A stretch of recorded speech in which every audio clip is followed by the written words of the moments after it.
Some of you have been coming to me with concerns about your bridge or other projects and wondering about how you'll be graded on them.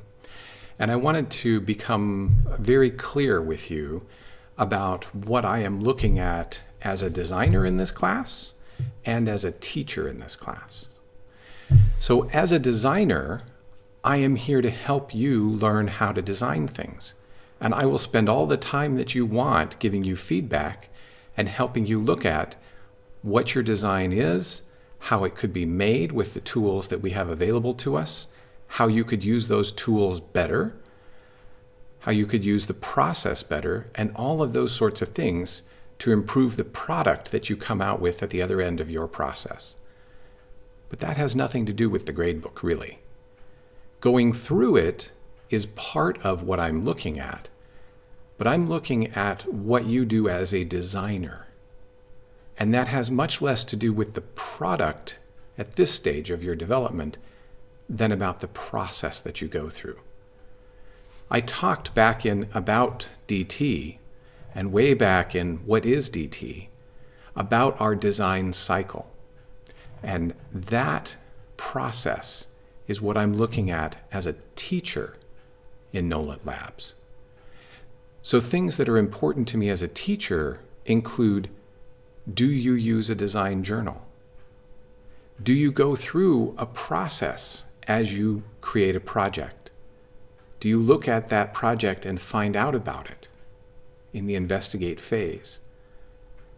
Whether that's finding out about what tool you could use or how to use it, or what you need in order to be safe for that tool, or whether that's going to a user to find out their problem on the other type of project that we have, do you spend some time investigating? When you create, do you look at multiple different solutions before you choose one that you want to create? Or do you just jump into the project with the very first one you can think of? When you get to building, do you model? Do you have questions for why you model? When you find the model and build it, do you get the answers? Do you record those in your design journal? Did you record the question?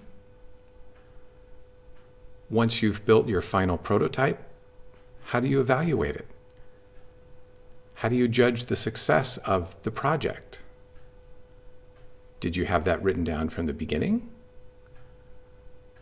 These are the sorts of things that lead farther into the process as a designer.